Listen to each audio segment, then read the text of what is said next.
Soy estudiante de la FES Acatlán de la carrera de Relaciones Internacionales de la División SUAYET, esto es Educación Abierta y a Distancia. El objetivo del presente video es hablar de las 4 unidades que conforman la materia de Relaciones Económicas Internacionales, la cual es impartida por el Dr. Mario Gabriel Rangel Vargas. Dicha materia busca explicar las principales tendencias económicas internacionales y las herramientas teórico-metodológicas indispensables para ver el comportamiento de los movimientos de factores productivos del ámbito de la economía mundial contemporánea. La primera unidad se titula La dinámica económica mundial a partir de la década de los 80. En esta unidad se busca analizar la estructura económica mundial después de esta década, así como los factores que permitieron la configuración del sistema económico actual. Se ve lo que es geopolítica y geoeconomía, por lo cual es importante marcar la definición de cada una de estas, las cuales han sido extraídas del libro de Geopolítica y Geoeconómica en el proceso globalizador de la autora Rita Iacalone. La geopolítica como disciplina nació de la geografía política del siglo XIX. No se limita a estudiar la división del mundo en estados y sus capacidades materiales, es decir, militares, población, territorio, recursos naturales, etc., sino que incorpora el análisis de las estrategias de los gobiernos y las causas y consecuencias en las relaciones interestatales. El prefijo geo indica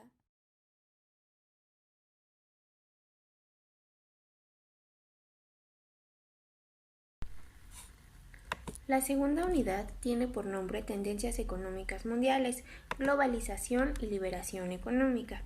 En esta unidad el objetivo es analizar a la globalización y la liberación económica, así como las tendencias recientes en la economía mundial. Se utilizó el libro llamado Estados Unidos contra el mundo, Trump y la nueva geopolítica. Este libro es de varios autores como Kacen Castarena, Martina Gandasegui hijo, entre otros. Este libro es un análisis crítico muy actual que ofrece diversas lecturas sobre los primeros 15 meses de Trump frente al gobierno estadounidense. Este libro nos da datos, evidencias y nuevos enfoques que profundizan conocimientos sobre Estados Unidos y su relación con el resto del mundo. Desde el 2016, lo que predominó en las campañas presidenciales fue una batalla política que va de la mano con la crisis que atraviesa el capitalismo y la cada vez más notoria pérdida de poder de Estados Unidos sobre la comunidad internacional y su hegemonía. Las luchas internas, tal como lo menciona Gabriel Marino, eran referentes a los temas que hacen las construcciones de un proyecto político estratégico, como puede ser la guerra en Irak, las estrategias en Medio Oriente, el papel y poder de los organismos e instituciones multilaterales, la estrategia para el enfrentamiento con las potencias o los polos de poder emergentes regionales y globales, así como los acuerdos multilaterales de comercio, la inversión y la regulación económica, transnacional y las reformas en la regulación del sistema financiero. La cuestión del cambio climático también es otro ámbito que estaba a discusión. El gobierno de Obama fue una reivindicación a los movimientos históricos por los derechos civiles en Estados Unidos. Vino a romper una línea ya marcada que ofrecía Clinton y lo que se había visualizado durante el gobierno de los Bush. Pero no se puede hablar de una reivindicación total, ya que en muchos de los temas siguió el mismo americanismo bélico y polarizado que ha caracterizado a Estados Unidos. Con el ascenso de Trump, la polarización aumentó casi hasta llegar al mismo punto que en los años 70 y 60. Con lo que va del gobierno trumpista, podemos ver una época en la que existe una disputa de poder en los Estados Unidos. Lo anterior es consecuencia de lo amenazado que se encuentran algunos actores por la globalización y que se acrecenta por la crisis capitalista que conflictúa aún más la lucha entre capitales en Estados Unidos. En este mismo país se comienza a perder poder y esto se va reforzando su conflicto interno de gobernabilidad, comienza a crecer la multipolaridad, lo cual es proporcional a la pérdida de hegemonía angloamericana y que por ser eje de la sociedad internacional crea un estado de crisis capitalista. El triunfo de Trump fue el resultado de la crisis social, en un sentido indicado por Amin, que es como la consecuencia del modelo o en otros términos se puede decir que es el reclamo y rechazo de amplios sectores de la sociedad estadounidense al modelo imperante, debido a sus consecuencias sociales, sobre todo en las clases medias. Como se decía, en Estados Unidos no había ganado Trump, sino ganó la intolerancia. Lo que Estados Unidos experimenta hoy en el ámbito económico y político son consecuencias adversas del modelo neoliberal y globalizador, para el que nunca ha estado preparado, solamente a su conveniencia lo ha utilizado. El gobierno de Trump ha rechazado el TPP, el TTIP y ha mostrado fuertes cuestionamientos contra el TLCAN y la OMC, porque su estrategia no es de apertura, es una estrategia americanista incluida por desarrollar el proteccionismo económico y desde ahí desarrollar las cuestiones políticas estratégicas, así como establecer los acuerdos bilaterales, anticipar un plano político y militar sobre el económico y financiero. Este señor quiere regresar a territorio estadounidense a la industria, lo hemos visto con sus aranceles, imponer un unilateralismo del Estado norteamericano y dejar de lado el multilateralismo global. En general, el libro nos habla de la postura de Trump frente a diversas situaciones, como es el caso de China y su objetivo político estratégico de adquirir activos estratégicos y constituirse en los próximos años como la principal economía mundial, o su postura frente a América Latina y su inclinación a un mayor proteccionismo económico. Todas estas cuestiones las estamos viviendo hoy en día, por ejemplo, con los aranceles que ha impuesto tanto a jitomate como a acero y más, así como se ha visto que Estados Unidos quiere cerrar filas, pero en el sentido en el que a él le conviene. No permite que otros países ingresen a sus industrias o se derriben los empleos, como él dice, de su territorio, pero sí busca él que el resto de estados-naciones le aperturen fronteras para él poder entrar con sus mercancías y poder hacer lo que el señor guste.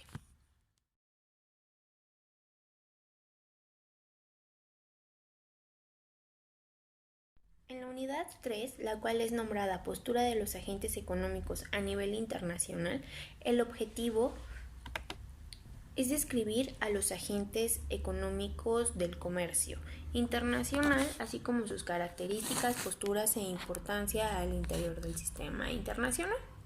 Para esta unidad, nuestro material de trabajo fue el libro llamado Una ética mundial para la economía y la política, de Hans Kuhn.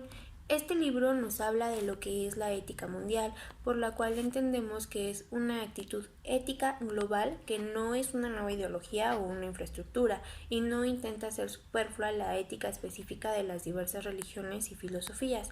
La ética mundial no se identifica como una cultura mundial única. Dicha en términos positivos, una actitud ética global es una ética mundial, que no es otra cosa más que el mínimo necesario de valores humanos, criterios y actitudes vinculantes. Una ética mundial es el consenso básico con respecto a valores vinculantes, criterios irrevocables y actitudes fundamentales afirmados por todas las religiones, a pesar de las diferencias que entre estas pueden existir, diferencias dogmáticas y que pueden ser compartidas incluso por los no creyentes, como para que no haya ahí un tipo de división entre creyentes y no creyentes. Este autor nos comenta que hay quien no cree que se pueda alcanzar esa armonía en materia de la ética. Creen que por mucho se puede alcanzar una ética regional, sin embargo nos hace hincapié que se tiene que lograr o de otra manera no podremos cambiar el cauce por el que vamos. Esta ética mundial tiene su fuente en las religiones del mundo, pero no es la formación de una nueva y única religión. Esta ética nos habla más bien de tomar los buenos preceptos de todas las religiones y la tan necesitada y carente sociedad. Esto se debe de homogenizar. Para que todos los preceptos sean los mismos, se debe respetar cada religión y hacer universales los valores que la globalización ha ido dejando de lado, y a la vez se deben de implementar estos valores o reglas en la economía. Nos dice Kuhn que la función integradora de la religión no puede suplirse por ninguna clase de filosofía o ética. Es preciso dejar constancia de que tiene que haber una fuerza vinculante de la religión para que la creación de una ética mundial pueda prosperar. Se tiene que evitar algunas cosas, como ser un duplicado de la Declaración de los Derechos Humanos. Más bien se busca reforzar esta, no ser una copia idéntica de algo que no se está cumpliendo al pie de la letra, o no ser un sermón cáustico moral, es decir, algo que aleje a las personas del proyecto pensando que hay ciertos sesgos que divida a la creación. Se debe evitar una proclamación fanática religiosa para que sea posible avanzar en la creación de la ética. También se deben de observar algunos criterios formales, como lo es una declaración formal de la ética mundial, que debe ser referida a la realidad. Tiene que ser orientado a un ámbito ético profundo con valores vinculantes, criterios irreversibles y actitudes fundamentales internas.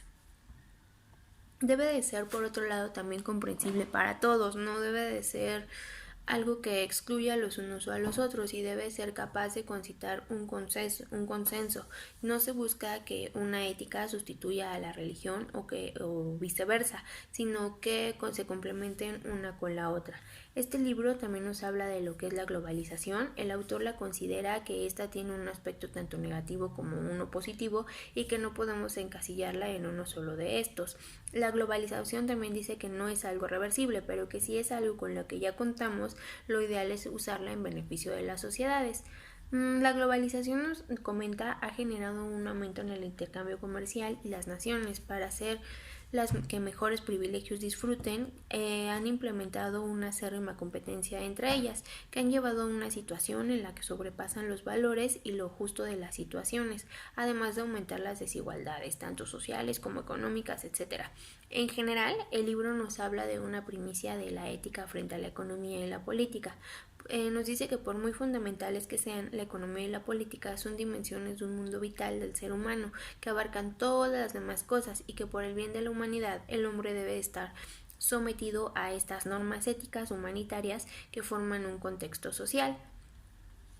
Kuhn nos da una perspectiva diferente de lo que es globalización. No nos lo marca como lo peor del capitalismo, todo lo contrario, nos dice que podemos explotar su lado bueno y disminuir el negativo. Entre lo bueno de la globalización, Kuhn comenta que hay un intercambio de conocimiento, que también un intercambio de información en cuestión de que hay más libertad de expresión. Nos comenta que a lo mejor si cierta nación encontró una cura para X enfermedad, se puede compartir al resto de las naciones, siempre y cuando se deje a un lado este egoísmo y se siga la regla de oro, que es respetar al resto de la humanidad. Eso es lo que nos menciona Kuhn respecto a la ética y lo que se pudo ver en la globalización, la economía y política, que son los aspectos en los que él lo quiere implementar.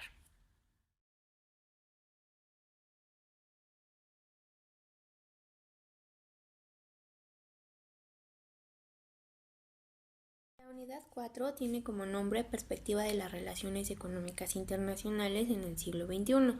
El objetivo de esta unidad es el de analizar el futuro de las relaciones económicas internacionales basándonos en la tendencia actual de la globalización.